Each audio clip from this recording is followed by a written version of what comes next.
Selamat pagi adik-adik. Wah, gimana kabarnya nih yang di rumah? Karut Saya yakin baik dan dong. percaya, iya. Kita semua pasti dalam keadaan baik, sehat, dan semua dalam lindungan Tuhan ya. Kak Kevin gimana Kak Kevin? Puji Tuhan baik Kak. Kak Ruth gimana? Puji Tuhan juga luar biasa. Nah, sebentar kita akan mulaikan ibadah kita Kak Kevin. Tapi yang harus diingat dulu apa Kak Kevin? Yang pertama, Ya. jangan makan sambil ibadah. Iya, yang kedua kedua apa? berpakaian rapi ya, seperti adik-adik mau ke gereja. Yang ketiga, kerikmanya disiapin Ya. dan Alkitabnya juga. ya, dan yang terakhir, yang paling penting adik-adik harus bersungguh-sungguh memuji dan membesarkan nama Tuhan. Dan ketika firman Tuhan disampaikan, semuanya harus duduk diam, rapi, dan siapkan kerikmanya ya, dengar-dengaran akan firman Tuhan. Oke Kak Kevin, sebentar kita mulaikan ibadah kita. Kak Kevin pimpin kita dalam doa ya. Adik-adik semua ikutin Kak Kevin dalam doa ya. Terima kasih ya Tuhan Terima kasih ya Tuhan buat berkat-Mu buat berkat-Mu atas kami pada pada pagi hari ini. Sekarang Sekarang kami akan memulaikan ibadah kami. kami akan memulaikan ibadah kami. Kiranya Tuhan Kiranya Tuhan menyertai ibadah kami menyertai ibadah kami dari awal, dari awal, pertengahan, hingga hingga akhirnya. Kami mulai ibadah kami Kami mulaikan ibadah kami di dalam nama hanya di dalam nama Tuhan Yesus Kristus. Kami sudah berdoa Kami sudah dan berdoa mengucap syukur. Haleluya. Amin. Amin. Oke, Kak Kevin, lagu pertama kita apa ya? Ku mau ikut Tuhanku. Oke, kita nyanyi sama-sama ya.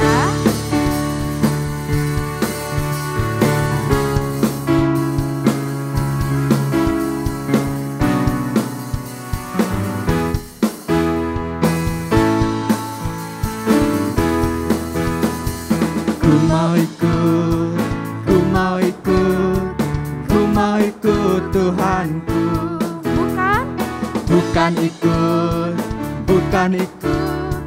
Bukan ikut-ikutan.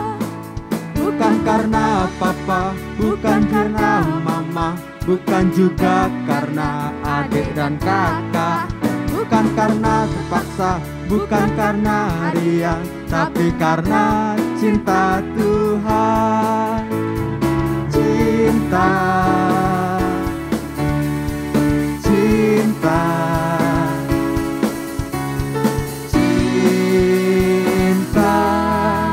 Tuhan. Cinta siapa Cerut? Cinta Tuhan. Ku mau ikut Tuhanku. Bukan apa? Bukan ikut-ikutan. Bukan karena papa, bukan karena mama, bukan juga karena adik dan kakak. Bukan karena terpaksa, bukan karena ria, tapi karena cinta Tuhan. Cinta. Cinta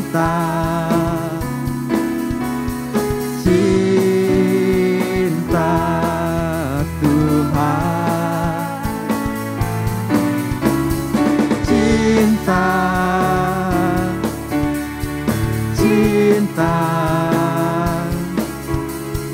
Cinta Tuhan. Haleluya, masih semangat dong Cerut ya. Puji Tuhan, masih semangat dong. Sekarang kita akan sambung pujian kita. Kita nyanyikan ku kan menang bersama Tuhan.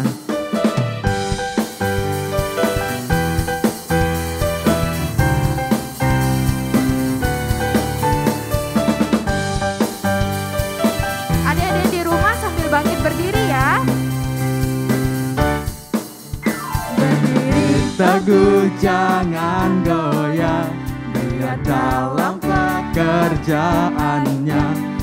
bersekutu dalam kasih-Nya, menikmati kuasa-Nya, berjalan di atas firman-Nya, lakukan setiap perintah-Nya, kokoh tak tergoncangkan, sekuat batu karang. Sama-sama kita loncat ya. Oh, aku kan menang, ku kan menang, berjalan bersamamu, oh Tuhan. Ku kan menang, ku kan menang, melangkah bersamamu, oh Tuhan, tak tergoyahkan.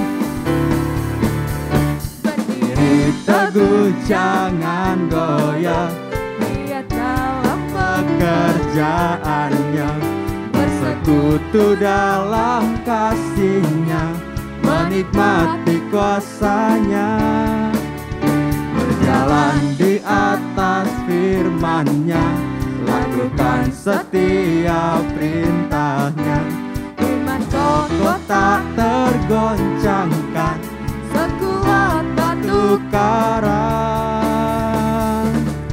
Lompat ya. Ku kan menang, ku kan menang, berjalan bersamamu, oh Tuhan. Ku kan menang, doa.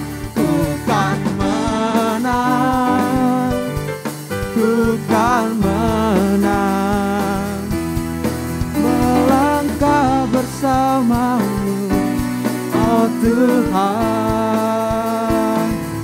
Tak tergoyahkan, tak tergoyahkan, Tak goyahkan, tak tergoyahkan, Ke bawah semuanya. tak tergoyahkan. Lagi sekali, tak tergoyahkan, Lompat ya. tak tergoyahkan. Haleluya. Nah, adik-adik, sebentar kita mau mendengarkan firman Tuhan. Tapi sebelumnya Kak Ruth mau tanya dulu nih, apa ya tema kita tahun ini, Natal tahun kemarin apa ya? Apa ya? Apa The ya? Loyal Kids. Iya, The Loyal Kids. Berarti anak-anak yang setia. Nah, tadi kita sudah menyanyikan pujian pertama dan yang kedua yang berkata, "Ku mau ikut Tuhanku." Berarti kita mau setia iring Tuhan. Kemudian lagu yang kedua tadi apa? Berdiri teguh, jangan goyah. Nah, berarti iman kita harus kuat di dalam Tuhan dan tetap setia di dalam Tuhan. Nah, kita mau nyanyikan satu pujian yang berkata, seperti wanita mengurapimu Tuhan. Semuanya sikap doa yang baik, semuanya duduk yang rapi, kita mau sama-sama memuji Tuhan.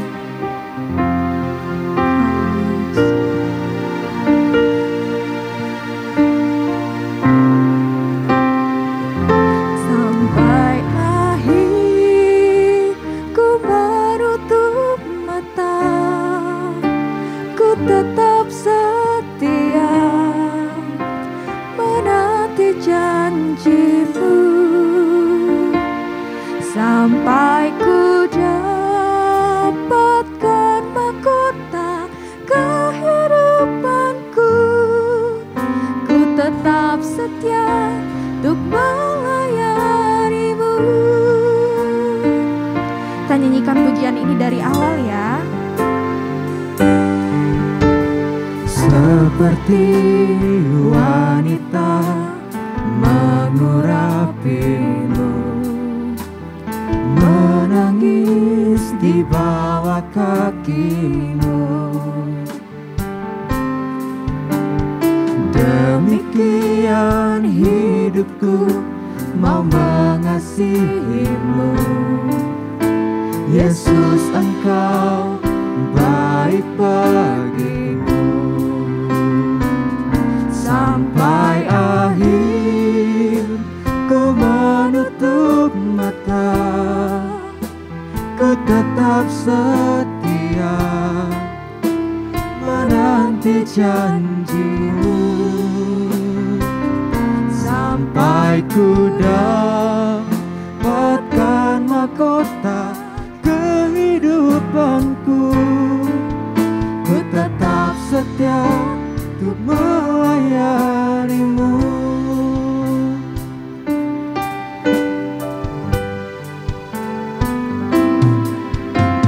Seperti wanita mengurapimu, menangis di bawah kakimu. Demikian hidupku mau mengasihimu. Yesus, Engkau baik bagiku. Sampai akhir ku menutup mata, ku tetap setia menanti janjimu. Sampai ku dapatkan mahkota kehidupanku. Ku tetap setia untuk melayanimu. Sampai akhir ku menutup mata, ku tetap setia menanti janjimu. Sampai ku dapatkan mahkota, dapatkan mahkota kehidupanku. Ku tetap setia untuk melayanimu. Adik-adik yang di rumah, sama seperti lagu ini mengatakan, Tuhan, kami mau setia Tuhan. Kami mau setia sampai kami mendapatkan mahkota Tuhan. Ajar kami Tuhan untuk tetap setia Tuhan dalam hidup kami. Begitu juga dalam kehidupan kita adik-adik. Dalam setiap kehidupan kita mau setia tetap iring Tuhan. Kita mau setia tetap membaca firman Tuhan. Mau setia berdoa kepada Tuhan. Haleluya Yesus. Haleluya Tuhan. Kita sembah Tuhan adik-adik. Semuanya di rumah belajar sembah Tuhan ya.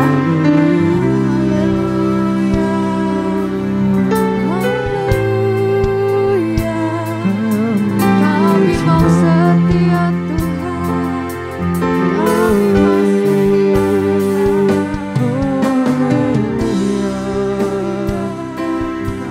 Kami memuji, kami muliakan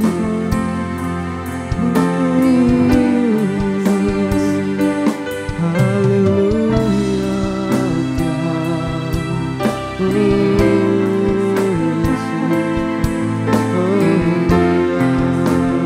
Kita nyanyikan pujian ini, refnya lagi sekali ya. Sampai akhir ku menutup mata, ku tetap setia menanti janjimu. Sampai ku dapatkan mahkota kehidupanku. Ku tetap setia untuk melayanimu. Ku tetap setia. Ku tetap setia untuk melayanimu. Lagi sekali ya, ku tetap setia. Ku tetap setia untuk melayanimu. Adik-adik semuanya sikap doa yang baik, lipat tangannya, tutup matanya, ikuti Kak Ruth berdoa ya. Terima kasih Bapak yang baik. Terima kasih Bapak yang baik. Kalau kami Kalau kami sudah memuji dan membesarkan nama Tuhan, sudah memuji dan membesarkan nama Tuhan, sebentar lagi Tuhan, sebentar lagi Tuhan, kami akan mendengarkan sebagian dari firman-Mu. Ajar kami Tuhan, untuk duduk diam, dengar-dengaran akan firman-Mu, sehingga firman-Mu Tuhan boleh dapat tertanam dalam tanah hati kami yang paling subur. Berkati juga guru kami yang akan menyampaikan firman-Mu. Terima kasih Tuhan. Kami sudah berdoa dan mengucap syukur. Hanya di dalam nama Tuhan Yesus Kristus. Haleluya. Amin. Ya, adik-adik semuanya tetap duduk diam dan rapi. Kita mendengarkan firman Tuhan. Jangan lupa kerikma dan Alkitabnya ya.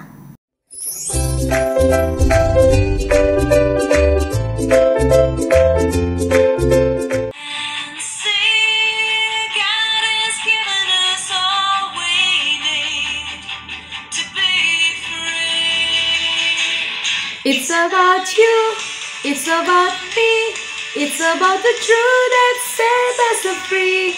It's about L-O-V-E, love from the Father up above.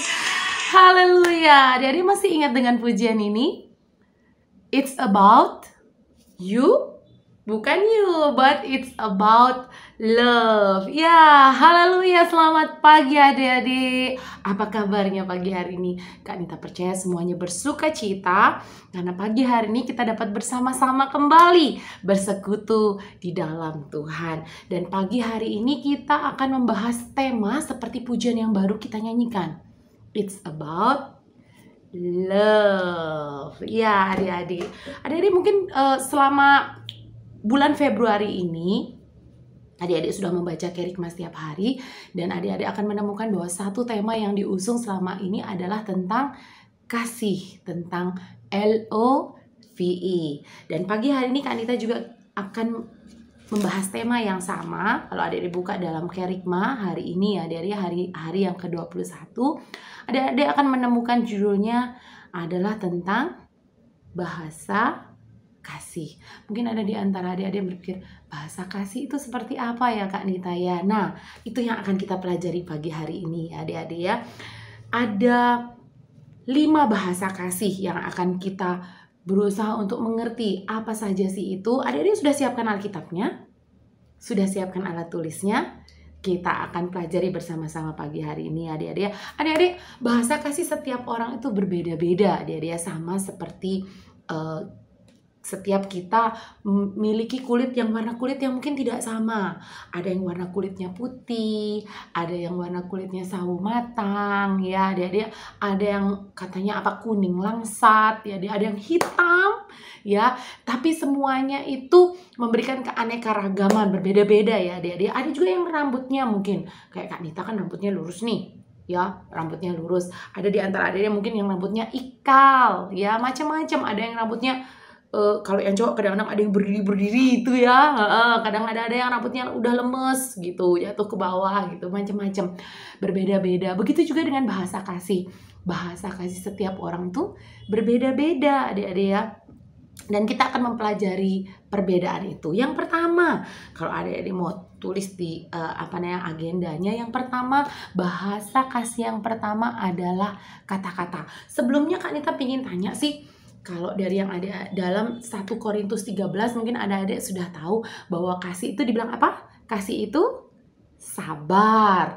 Terus kasih itu murah hati. Kasih itu tidak cemburu, tidak memegahkan diri, dan tidak sombong. Tidak melakukan yang tidak sopan, tidak mencari keuntungan diri sendiri, tidak marah-marah. Tapi marah-marah kalau untuk ketika kita melakukan kesalahan, kita dimarah, itu wajar adik-adik. Tapi menjadi seorang yang pemarah, sedikit-sedikit marah, apa-apa marah, sedikit marah, jadi orang yang pemarah. Itu tidak ya, dia kasih itu tidak pemarah. Terus tidak menyimpan kesalahan orang lain, tidak bersuka cita karena ketidakadilan, tetapi bersuka cita karena kebenaran, adik-adik ya. Dan pagi hari ini bahasa kasih yang pertama adalah perkataan. Adik-adik suka nggak sih kalau misalnya ketika kita melakukan sesuatu yang baik atau kita berhasil melakukan ada prestasi yang sudah kita capai, suka nggak sih kalau misalnya ada orang yang bilang, wah senangnya ya bisa berhasil gitu, senang nggak? Seneng ya pasti ya. Nah, salah satu contoh tokoh di dalam Alkitab yang memiliki bahasa kasihnya itu adalah perkataan, itu adalah Raja Daud. Raja Daud itu ada di tahu kitab Mazmur dari pasalnya yang ke-1 sampai pasalnya yang ke-150 itu berisikan tentang puji-pujian, adik-adik ya, puji-pujian, bukan hanya pujian, nyanyian, doa, ungkapan hati ya, ungkapan hati, pokoknya apa yang dialami, apa yang menjadi isi hati disampaikan dalam kitab Mazmur. Walaupun mungkin bukan semua kitab Mazmur itu ditulis oleh Raja Daud, adik-adik ya, ada juga tokoh-tokoh yang lain yang menulis kitab Mazmur. Tapi sebagian besarnya itu ditulis oleh Raja Daud. Dan adik-adik, itu adalah contoh dari bahasa kasih ya, adik-adik ya, ketika kita orang itu senang dipuji ya, dia senang mendapat perkataan-perkataan yang positif. Ketika kalau misalnya kita mendengar perkataan yang negatif ketika kita sudah berusaha melakukan yang terbaik, terus tapi tetap kita tuh mendapat perkataan yang negatif, itu rasanya nggak enak ya dia di hati ya. Oke, bahasa yang kasih yang kedua yaitu bahasa kasih waktu. Apa artinya waktu itu? Waktu itu adalah kita mau menyediakan waktu. Contoh misalnya mama papa juga menyediakan waktu untuk bisa menemani adik-adik di tengah-tengah kesibukan mereka, mungkin ya adik-adik, di tengah kesibukan mama papa mungkin bekerja, melakukan banyak kegiatan, tapi mama papa juga tetap memberikan waktu yang terbaik untuk bisa menemani adik-adik. Itu adalah bahasa kasih dalam waktu. Kalau dalam kisah Alkitab itu contohnya itu Tuhan Yesus. Adik-adik, Tuhan Yesus ketika dia ada di dunia, adik-adik ya, dalam 3,5 tahun pelayanannya, Tuhan Yesus memanggil murid-muridnya. Adik-adik, dia memanggil murid-muridnya, mengajak murid-muridnya untuk bersama-sama dengan dia. Dia bersama-sama dengan dia mendengarkan pengajarannya, mendengarkan menyampaikan isi hati Tuhan Yesus, apa yang harus mereka ajarkan nantinya juga kepada orang-orang lain. Mungkin banyak orang yang mengikuti Tuhan Yesus gitu ya. Kalau adik-adik lihat kan pernah Tuhan Yesus memberi makan 5.000 orang, 4.000 orang, banyak orang yang mengikuti Yesus. Tetapi murid-muridnya ke-12 murid Yesus itu selalu bersama-sama dengan Tuhan Yesus. Selama 3,5 tahun pelayanan Tuhan Yesus, mereka selalu bersama-sama dengan Tuhan Yesus. Mereka menghabiskan banyak waktu bersama-sama dengan Tuhan Yesus, adik-adik ya. Nah, waktu itulah yang membuat mereka mengerti apa yang menjadi isi hati Tuhan, apa yang menjadi keinginannya Tuhan gitu ya, adik-adik ya, sepanjang mereka menghabiskan waktu bersama dengan Tuhan itu. Dan yang ketiga, adik-adik, bahasa kasih yang ketiga adalah hadiah. Wah, siapa di sini yang suka dapat hadiah? Kak Nita percaya pasti banyak yang suka dapat hadiah ya, adik-adik ya. Nah, contoh tokoh di Alkitab yang bahasa kasihnya itu adalah hadiah. Yuk kita sama-sama buka di dalam Kisah Para Rasul, pasalnya yang ke-9, ayatnya yang ke-36 sampai ayatnya yang ke-39. Kita sama-sama baca. Sudah ketemu sayang? Sudah ketemu? Kisah Para Rasul, pasalnya yang ke-9, ayat yang ke-36 sampai 39. Kak Nita bacakan. Di Yope ada seorang murid perempuan bernama Tabita. Dalam bahasa Yunani, Dorcas. Perempuan itu banyak sekali berbuat baik dan memberi sedekah. Tetapi pada waktu itu ia sakit, lalu meninggal, dan setelah dimandikan, mayatnya dibaringkan di ruang atas. Lida dekat dengan Yope. Ketika murid-murid mendengar bahwa Petrus ada di Lida, mereka menyuruh 2 orang kepadanya dengan permintaan, segeralah datang ke tempat kami. Maka berkemaslah Petrus dan berangkat bersama-sama dengan mereka. Setelah sampai di sana, ia dibawa ke ruang atas dan semua janda datang berdiri dekatnya sambil menangis. Mereka menunjukkan kepadanya ini maksudnya kepada Petrus, adik-adik ya, semua baju dan pakaian yang dibuat Dorcas waktu ia masih hidup. Nah, adik-adik, dari sepenggal kisah yang baru Kak Nita baca ini menunjukkan bahwa Dorcas atau nama lainnya adalah Tabita memiliki kasih, suka memberi, adik-adik ya. Dia suka memberi. Dia suka memberi sedekah, firman Tuhan katakan dia suka sekali berbuat baik. Bahkan ketika dia meninggal, firman Tuhan katakan banyak ibu-ibu yang menangis. Mereka sangat kehilangan Tabita. Mereka sangat kehilangan Dorcas. Mereka berkata ketika Petrus datang mereka bilang, ini loh Bapak Petrus, ini baju yang dibikinin sama Ibu Dorcas. Ini loh Bapak Petrus, ini Ibu Dorcas buatin saya ini, Ibu Dorcas berikan saya ini. Mereka menangis sedih, mereka sangat kehilangan Tabita. Ini menunjukkan bahwa bagaimana hati Tabita yang suka memberi, hati Tabita yang memiliki kasih memberi hadiah itu sudah memberkati orang-orang yang ada di sekelilingnya. Ya adik-adik ya, itu contoh yang sangat nyata bahwa ketika kita memberikan sesuatu dengan kasih, ketika kita melakukan sesuatu dengan kasih, maka orang yang ada di sekeliling kita, dia akan merasakan bagaimana kasih itu dialirkan dalam kehidupan mereka. Adik-adik ya, adik-adik ada satu kalimat yang Kak Nita pernah dengar, adik-adik ya, ketika kita memiliki kasih di dalam hati, maka kita pasti ingin memberi. Apapun yang kita ingin memberi, adik-adik ya. Tetapi orang yang memberi belum tentu dia punya kasih di dalam hatinya. Loh, adik-adik bingung nih, apa tuh maksudnya Kak Nita? Ya, ketika kita ada kasih di dalam hati kita ketika melihat orang sedang ada kebutuhan, kita di hati kita tuh pasti kita ingin membantu, kita ingin memberi, kita ingin menolong. Tetapi ada juga orang-orang yang memberi, mereka menolong, mereka memberi bukan karena ada kasih di dalam hatinya, tetapi karena mungkin mereka ingin mendapat pujian. Mungkin mereka memberi itu karena mereka ingin mereka dilihat baik adik-adik ya. Nah, bukan yang seperti itu yang Kak Nita maksud. Ketika kita memberi, ketika kita menolong orang lain, biarlah kita minta sama Tuhan, Tuhan, ketika aku memberi karena aku ada kasih di dalam hatiku, bukan karena aku ingin dipuji Tuhan, bukan karena aku ingin dilihat baik Tuhan, bukan, tapi karena ada kasih Tuhan di dalam hati kita, karena kasih Tuhan itu sudah limpah dalam hidup kita, sehingga kita rindu untuk memberi. Adik-adik ya, oke. Yang keempat, bahasa kasih yang keempat adalah pelayanan. Apa itu pelayanan? Pelayanan itu adalah contohnya seperti Aquila dan Priscilla dalam kisahnya di Kisah Para Rasul pasalnya yang ke-18. Kita sama-sama buka di dalam Kisah Para Rasul ayatnya yang ke-18. Kita mau kenalan dengan sepasang suami istri ya adik-adik ya, yang mereka melayani Tuhan dalam bentuk melayani hambanya. Dalam Kisah Para Rasul 18, Kisah Para Rasul pasalnya yang ke-18, ayatnya yang ke-1-3. Kita kenalan dulu ya dengan suami istri ini.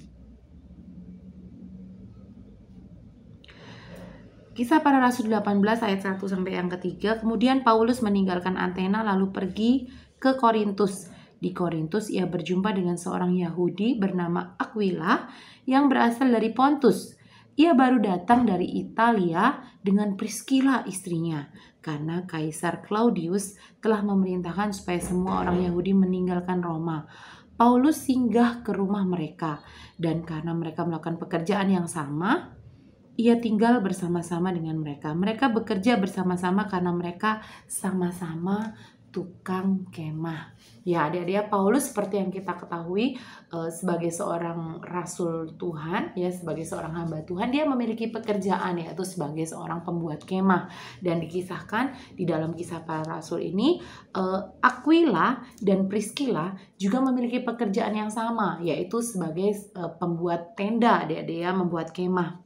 Nah, selain mereka bersama-sama membuat tenda dan kemah ini, Aquila dan Priscilla suka sekali membantu pelayanan Paulus, adik-adik. Mereka menyadari bahwa Paulus ini adalah pribadi yang dipakai Tuhan untuk mengabarkan berita keselamatan kepada banyak bangsa. Jadi mereka melakukan apa yang mereka bisa, mereka melayani Tuhan dengan membantu pelayanan yang Paulus kerjakan. Sehingga dalam Roma 16, kita bacakan buat adik-adik, ya. Dalam Roma 16 ayat 3-4, Paulus memuji apa yang sudah dibuat oleh Aquila dan Priscilla ini. Dikatakan dalam Roma 16 ayat 3 itu, sampaikan salamnya Paulus kepada Priscilla dan Aquila, teman-teman sekerjaku dalam Kristus Yesus.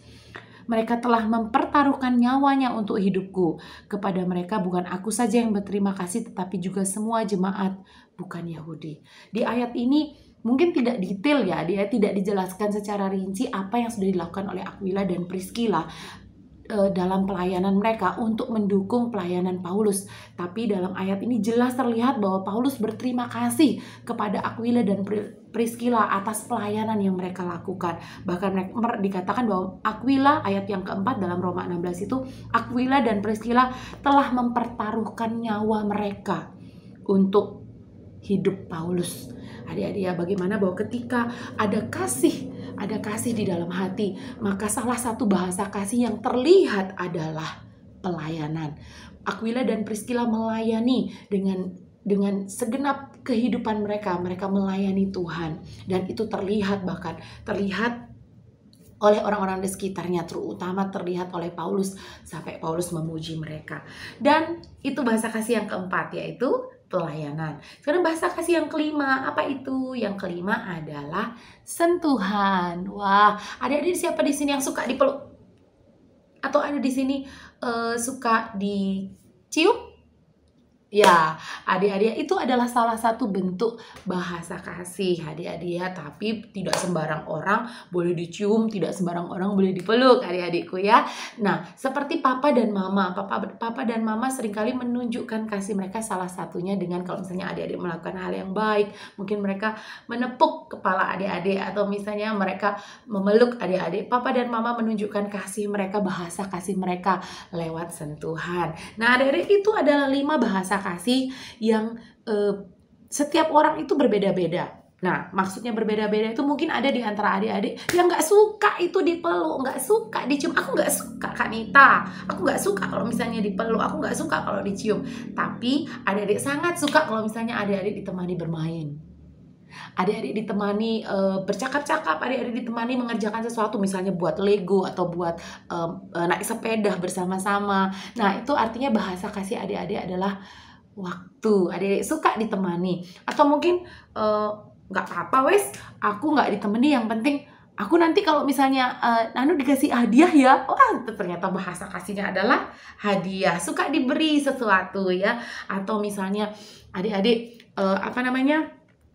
suka misalnya melakukan sesuatu yang baik, karena adik-adik senang ketika dibilang, wah, hebat ya, kamu pintar mengerjakan sesuatu ini dengan baik. Nah, seperti itu, ya. Itu adalah bahasa kasih yang ada. Bahasa kasih setiap orang berbeda-beda. Nah, adik-adik kenali orang-orang di sekeliling adik-adik, bahasa kasih mereka seperti apa. Jika ada di antara mereka bahasa kasihnya itu ternyata mereka suka diberikan perhatian, mereka suka dibantu, gitu, ya. Kalau misalnya ada juga mungkin teman atau mama atau papa atau kakak atau adik yang mungkin bahasa kasihnya itu senang sekali kalau misalnya diberi sesuatu, gitu, ya. Tapi kan kita percaya sih kalau hadiah itu rasanya semua orang suka, ya, dikasih hadiah, ya. Oke, ya. Adik-adik, Kanita tidak perpanjang firman Tuhan. Untuk lebih detailnya, Kak adik-adik akan membaca di Kerikmah hari-hari ke depan tentang bahasa kasih itu. Kanita hanya menjelaskan secara garis besar aja dari 5 bahasa kasih yang ada itu. Tapi nanti secara detail adik-adik akan melihat di hari-hari ke depan tentang Bahasa kasih lewat perkataan, lewat pelayanan, lewat pemberian hadiah ya adik-adik ya, lewat sentuhan dan juga lewat waktu. Nah, oke, adik-adik, Kak Nita tidak perpanjang firman Tuhan. Kak Nita percaya bahwa biarlah kasih Tuhan yang ada di dalam kehidupan kita mau kita alirkan juga kepada orang-orang yang ada di sekeliling kita ya adik-adik. Biar orang-orang yang di sekeliling kita juga merasakan bagaimana bahwa kasih Tuhan itu nyata di dalam kehidupan kita. Bukan karena kita ingin dipuji baik, bukan karena kita dilihat baik, bukan, tapi karena memang kasih Tuhan ada di dalam hati kita dan kita rindu orang-orang yang di sekeliling kita, mereka juga merasakan kasih itu ada dalam kehidupan kita. Yuk kita sama-sama berdoa. Terima kasih Tuhan Yesus buat firman Tuhan pagi hari ini. Biarlah firman Tuhan yang sudah kami dengar tertanam di dalam hati kami, bahwa kasih-Mu itu biar kami alirkan di dalam kehidupan kami Tuhan, dimanapun kami berada di lingkungan rumah kami, keluarga kami Tuhan, dimanapun Tuhan tempatkan kami. Biar kiranya Tuhan kasih-Mu Tuhan yang nyata di dalam kehidupan kami. Berkati Tuhan setiap anak-anak Mighty Kids dimanapun mereka berada Tuhan, ketika mereka pagi hari ini bersekutu bersama-sama dengan Engkau. Biar kiranya Engkau yang memberkati pertumbuhan anak-anak Mighty Kids ya Tuhan. Engkau yang menolong apapun yang menjadi keperluan dan kebutuhan Tuhan, Engkau yang akan mencukupkan. Berkati Tuhan orang tua yang ada, mama papa Tuhan, Engkau memberkati pekerjaan mereka, Engkau memberkati apa yang mereka lakukan. Biar kiranya penyertaan dan pembelaan Tuhan nyata di dalam kehidupan setiap keluarga kami ya Bapak. Terima kasih Bapak yang baik, terima kasih Tuhan. Kami menyerahkan Tuhan kehidupan kami ke dalam tangan Tuhan, dan kami peralaskan doa sebanyak kami di dalam satu nama hidup Tuhan Yesus Kristus. Kami berdoa dan mengucap syukur. Haleluya. Amin. Oke Kak Nita, aktivitas kita minggu ini Kak Nita rindu adik-adik menghafalkan ayat di dalam Matius pasalnya yang ke-22 ayat 39b ya adik-adik ya. Matius 22 ayat 39b yang bunyinya, kasihilah sesamamu manusia seperti dirimu sendiri. Adik-adik boleh pakai gerakan di video, kan pendek ya ayatnya ya.